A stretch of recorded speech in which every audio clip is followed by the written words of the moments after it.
I wanted to ask you Desert Island Homestead Edition. You can have 3 kinds of poultry. What's on the desert island? Well, desert island, you need to survive. There So we go. some of our birds are for fun. Most of our birds are for fun. It's 2020. A lot of you are thinking about what you're going to be doing on your homesteads this year. And right about this time of year, something starts arriving in all of our mailboxes, the catalogs.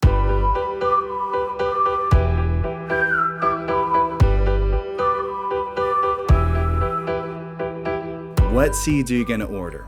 What chickens are you going to order? What infrastructure, fencing, whatever it is that you are planning on doing this year, the catalogs are getting in front of you and you're trying to decide, what am I going to spend my good hard-earned money on and, burn up this year on the homestead? And one of our things every year, one of the things that we love doing every year, one of our favorites is going through that catalog full of chickens and turkeys. And my son, every year, he checks out the golden pheasants. We pour through the different catalogs, trying to decide what birds are we going to bring onto the homestead. And tonight's interview hopefully will help you decide which birds to bring on, which ones to maybe try hatching your own. We have Jake and Becky from White House on the Hill. These two own more birds than anybody I have ever seen. We're going to have a really good chicken talk tonight. Before we dive in to all the questions and the advice that you can share with us, I wanted to ask you Desert Island Homestead Edition. You can have 3 kinds of poultry or 3 specific breeds. What is going to be on your Homestead Desert Island poultry list? It could be a chicken, it could be an emu, it could be a golden pheasant. You guys, you can only pick 3, and I didn't prepare them for this. I wanted that off the cuff, raw. What's on the desert island? Well, desert island, you need to survive. So there we go. Some of our birds are for fun. Most of our birds are for fun.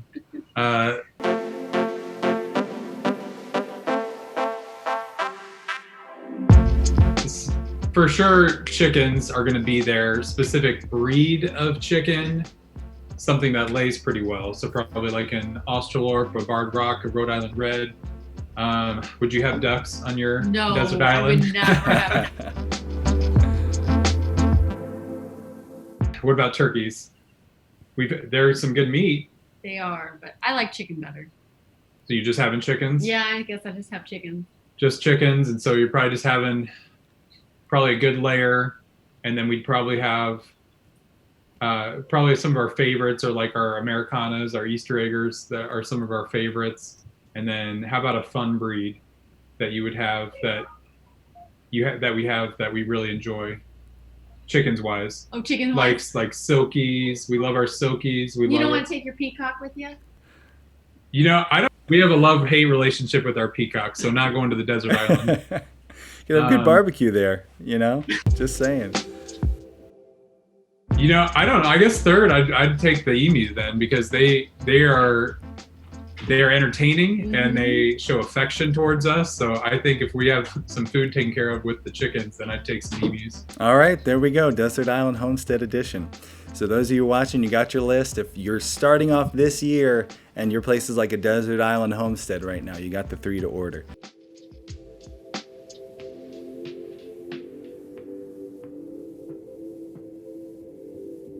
How did you guys get into this lifestyle? Where did it all begin? I really wanted to start by we started with 6 chickens, and I just wanted fresh eggs. I grew up with having chickens, and so I wanted to get back to the old roots and having a farm. So prior to us getting those chicks, we were living in Kansas City and I was working 4 jobs around the clock, and we had just had our first son. And we just had our second son when we sold our house. Right. And we wanted to kind of start over, and we wanted to rent so we could figure out what we really wanted.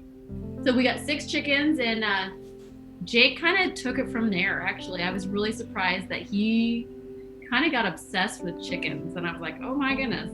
We converted a shed at the rental property. We converted a shed to a coop and then made an attached run to it. And then we had, the 6 chicks turned to 12 within probably the same day. And then 4, and this is just us getting into, like, we moved from the city to the country, and then while we were at the rental property, we got some chicks, and then it grew to probably 30 or 40 by the end of our first year. Now, Becky grew up this way. Jake, did you grow up with any kind of farming background, or you like me, total green? No, grew up in the city.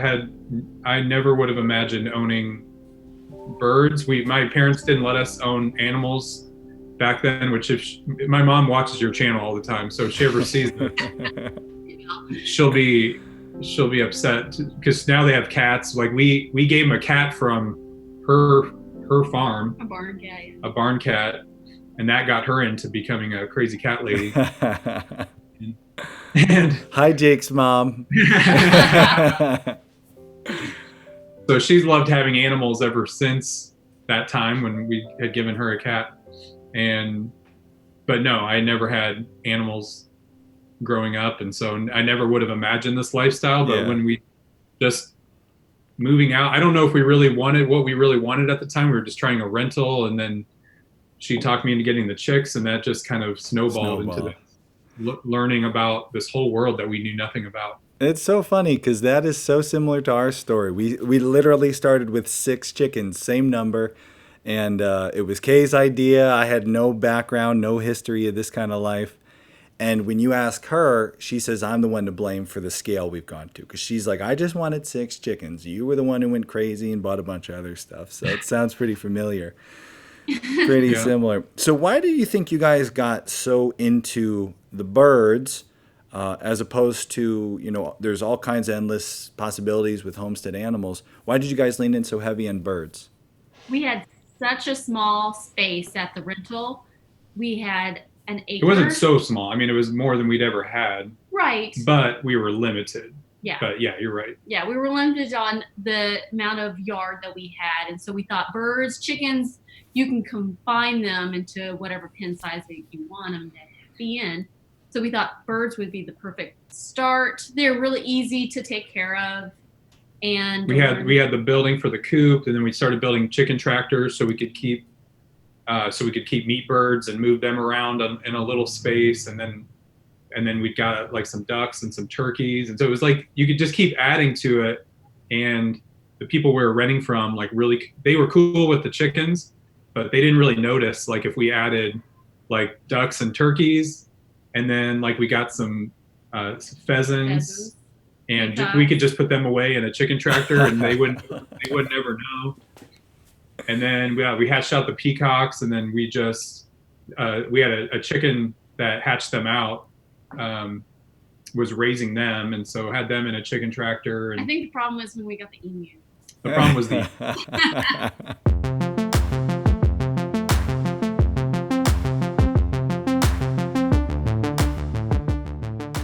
we couldn't exactly hide the emus when they started growing a foot a month. No, you sure could have. All you had to do is like put a pair of pants on them and like a suit jacket and be, oh yeah, that's my brother over there. Those things are huge. Well, they had found out about our channel. They had that'll do it. The kids that we rented from, they watched our channel, and so they kind of had some inside scoop on what we were up to, and so it became very difficult to hide things from them. You guys were like peacock bootleggers. Like, oh man, they're coming. Get the peacocks. Put them under the throw pillows. Of course, we wanted to have other things, but there we just couldn't. Yeah. And then from there, when it became too difficult to house the emus and we didn't want to get rid of them, then we started to look for another place.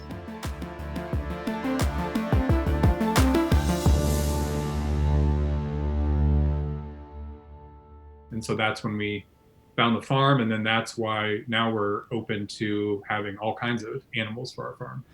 So I have to ask, you throw out there, then we got the peacocks, and then we got the pheasants, and then we got the emus, and then we had to look for a new place. And like, whoa, why emus? That's what I said. Why emus? One, I didn't think she would approve, and so I think it's my fault. I was looking for different things. I think I was just looking on eBay at different hatching eggs, and then all of a sudden came across emu eggs. I was like, that could be interesting. And then I have to think up a scheme of like, how can I present this to Becky and sell this idea to her that this is good thing that'll work out.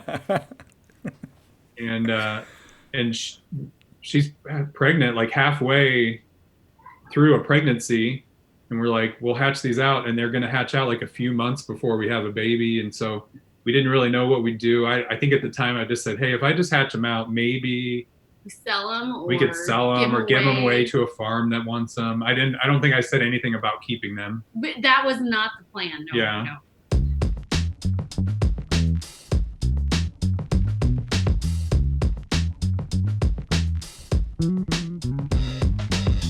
So then we hatched them out, and for 2 months we only had one emu at the time, and he lived inside the house. So for 2 months he lived inside the house with us. We came up with a emu sock diaper that he wore so he could be in the house. And then he started to get just too big for the house, and we had to move him outside. And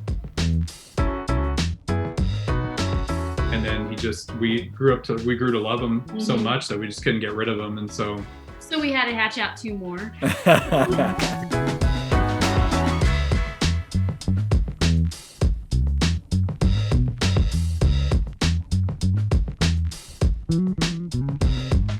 out 2 more so he'd have friends, because he got really dependent on us. So of course we grew attached to him, and there's just no way we could really see life without them at this point. But it was kind of just a weird thing, I think, that we just came across it and decided to go for it. Homesteady Live from the Barn Show happens every Monday night at 5 p.m. Eastern Time. Join myself and whoever is here as a guest, listen to the show, and ask questions of our guest at the end. Click here to become a pioneer so you can join us for these recordings. As a, homestead animal, sounds like you're a pretty good salesman here, Jake. You were able to sell the emu. What's your pitch on the emu for bringing them on a homestead? They're very entertaining. They're a lot of fun. I'm still working out all of the uses for them, because you can have them. People will say, well, there's emu oil out there, but you've got to kill an emu to do that. I don't know. We certainly, with the 3 we have, we wouldn't be able to do that. But there are with emus and ostriches, there is some good meat quality there, but that might be way down the road with some of their offspring. With these 3 we have, we wouldn't be able to do that with them, but possibly with offspring. And then eggs, there's going to be a market for the eggs. We have people that ask us all the time whenever they start laying eggs. At 2 years old, they'll start laying eggs every winter, and for about a couple months. And so there's a little bit of a market for that. We've never really gotten into selling eggs for hatching or anything. We have a lot of people that request that, but just haven't gone down that road. But I think if we weren't doing YouTube and we had the emus, I would 100%, they'd be for meat, for selling hatching eggs, and then really just for entertainment beyond that. I think it's a lot of fun just to be able to, we have space now, we have land that they can, we can keep them in a bigger area, and then they're a lot of fun to have. And so having different ways to just have pleasure out here in the country and have entertainment with our family, and I think they add a lot of value that people, it is something we have to explain to a lot of people why we have them for hardcore homesteaders that are like, everything has to have a purpose. Their purpose is a little hidden, but it's there. We've been homesteading now for almost a decade, and we really got into it because it was like, we want to eat good, healthy food, but we can't afford it, so we could raise our own. And that's what got us started in it. And for a long time, that hardcore homesteading ethic kind of drove us. And when we started our podcast, we had my buddy Accountant Mike on the show, who a lot of you listening and watching, Accountant Mike, and he would look at the numbers of something. He'd say like, oh, that's a good decision. No, that's a bad decision. That's what I have a memory of, watching a podcast you did with him. It's probably 2 years ago. And you had a girl on from Missouri because you were talking about running the numbers on a milk cow. Oh, yeah. And it was worth it. And I remember watching that, and it still sticks with me, because you guys were fighting about, is it worth it? Be proper. They say don't feed the trolls, right? You don't want to give the trolls, but we're going to let the troll read the email. The troll. There's probably 30 smiley faces in this email. Let's get into the email. And if you wouldn't mind, we're going to have you read it to the audience. Ost, I have to point out that apparently your family doesn't use butter, cream, yogurt, kefir, ice cream, sour cream cheese, or mozzarella cheese. You don't use any of these ever? I'm going to guess that you do. And that should be considered in the economics of it because they are all very easy to make from raw milk. Okay, now before you go on, I actually have one of these family members here next to me. I got to ask you a question. Do we use ice cream? Do we use ice cream? Do we ever have ice cream? You can say for our listeners. We have ice cream. We have mice cream. Nice. How about mice cream? Mice cream. My point is you guys left out a lot out of the equation on the family milk cow. I'm not saying Accountant Mike would end up giving it a thumbs up, but it should be considered to give it a fair assessment. And then you talked about we'd be saving a lot more than the $500 figure a year on milk. Yes. And, so that's really why we had you on, because we just talked about milk last time. Now, here's the thing. I still blame Emily for the fact that I got 4 little cows out there. If you're watching, Emily, it's your fault. So Accountant Mike, you're going on the record saying thumbs up in a homestead where it's going to be used. Is that, can I quote you on that? Thumbs up in a very specific scenario. Yes. All right, Emily. Thanks for coming on and switching that thumb direction. I still remember that one vividly, that podcast. But I've shifted so much in my opinion on, because for a long time we were running a business and I really wanted to see back in Connecticut, like, okay, if I raise 50 meat birds, they got to pay for themselves and I got to make some profit so I can grow more and do more. And we have really shifted to more of like, do what you enjoy, do what makes you happy.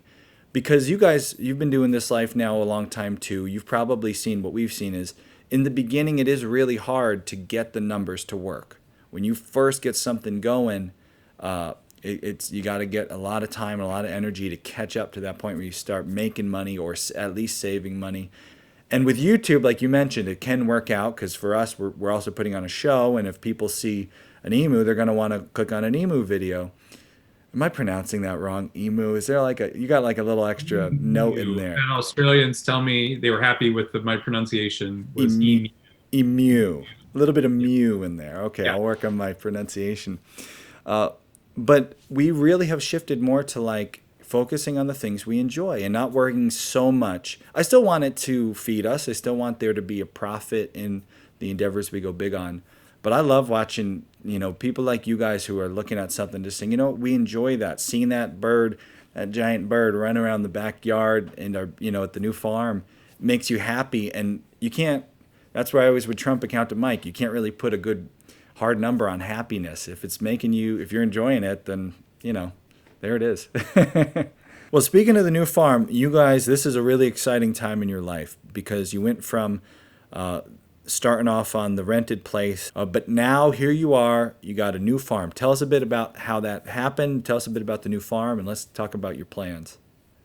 Well, it happened because of the emus, pretty much. We really had talked about it for a few years, and we just said, we kept thinking it was going to be another year or two away till we'd really be able to look for it or be able to afford anything. And then it came to a point where we either had to get rid of the emus or we had to look for a new place. And so we were really looking for anything that we could find. Then we end up coming to this place, and it's got a situation because it's larger land, but it's with a mobile home. And so a lot of banks didn't want to work. A lot of banks didn't want to work with this property, and a lot of challenges that we had to overcome when we got this property, but somehow it worked out. We went to 7-8 banks and went to a lot of different efforts to try to make this property happen once we found it, because we were pretty excited about it.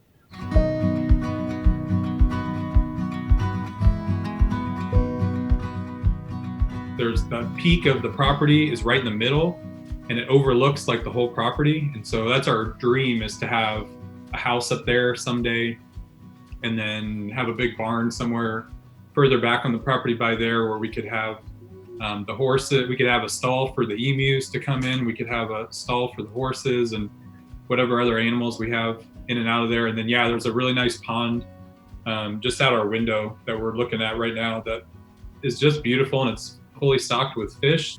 Eli, our 7-year-old, started fishing, and so he would catch some fish out there, and we cooked a few up so far. But we've got a lot of things planned that we, on the short scale, like the next 12 months, and then long term, like a house and a barn and different things. But yeah, I've got a list of big things that I want to build or accomplish this year that incorporate the pond, the garden. We've got an orchard here. There's a couple apple trees, there's a couple pear trees, and then there's like some peach and different. We had a good harvest of pears, and so now we're really excited to get things going so we can, in the future, start to have more fruit from there. We were just really excited to get started and actually be able to do stuff. We haven't been able to do stuff with property the whole time. 3 years we were at the other place, and so we tore the house apart. This mobile home we tore apart in a month and built it back up so we could move in, and then we have a big outbuilding that we got paved so we could put shelves in there so we could move all of our stuff because we didn't have enough room in the house. So we were able to move all of our other stuff out there, and then now things are in place to where now we can start to build different things that we need, and then we'll work on fencing, and then we're really excited to, get started with other animals here this year. There's a couple big projects that I have planned here, like right for the spring, that are like the garden. I've got to get figured out. I want to do an aviary that is a bigger space because we have all of our birds in separate chicken tractors. Like we have our peacocks in one, we have our pheasants in another, we have our mandarin ducks in another, and we just can't really fully enjoy them or let them do what they do in such small spaces. And so if we build a bigger aviary, we can actually have them all live together, and then we can enjoy watching them, and we can give them a pond and different things that they can do. So the aviary, the garden space, and then start to work on little things here and there, put a dock on the pond, and find ways so we can better utilize this property. I love seeing how it started so not, with no idea where you were going, right? It was you were renting a place, you were getting into chickens, you were watching videos, and you thought, oh man, we could do that too. And it's just grown so much. So whether we're talking to someone who's thinking about starting a YouTube channel, whether we're talking to someone who's thinking about getting their first chickens, what's your advice to someone who maybe has got a little analysis paralysis? Maybe they have been afraid to go on camera or to order that chicken finally, or whatever it is. What's your encouragement to those people who are watching? We get a lot of people that'll tell us that they got chickens because they saw them on our channel and they felt comfortable with starting or trying out because they'd see them on there. They tried hatching because they saw it on our video, and some people ask a lot of questions and some people just jump into it. And I love both aspects of it. But that's our goal, is that people just try. They just try something that if they think it's cool, that they see us hatch and they want to try it. I love hearing that feedback, that they go out and get an incubator, or they borrow one from somebody and they just get some eggs from a farm or something and just try it out. We just want people to start somewhere, whether it's try hatching. If you fail, it's okay. It's not the end of the world. You didn't kill a chick, it's like you're going to learn the process. You're going to figure it out. If you raise a few chickens, you'll reap the benefits. You'll be so excited that you raised a chicken to the age to lay some eggs for you, that you actually get to enjoy yourself. So that's really what we want people to do, is just to enjoy what we do, but then also to take steps to be a part of it and see that it's really easy and it's a lot of fun and it's worth it. Well, thank you guys so much for taking the time with us. Like I said, if you haven't checked out the channel yet or their Instagram, we'll have links once this video goes out onto YouTube. We'll have some links in the description below. And if you're listening on the podcast, we'll have some links there for you as well in the description, so you can check out everything that Becky and Jake are doing at their new farm. If you enjoyed this episode, then you'll love the Pioneer version. It's twice as long. Me, Jake, and Becky talk about incubating, doing the incubation. Any good brands, any good models, any good techniques you could share? Well, we love experimenting with all kinds of methods. Broody hen is absolutely about the best. It's always come through for us. Homesteading with children. Any kid-friendly suggestions for the families watching out there? Well, we try to give them little jobs, or we'll give them. And the proper steps to growing your farm. And it's super boring and it's super expensive, but it's something that like you have to go through this step. As soon as you become a pioneer, you'll have access to this full-length episode and all our episodes. Click the link in the description below or right here to become a pioneer.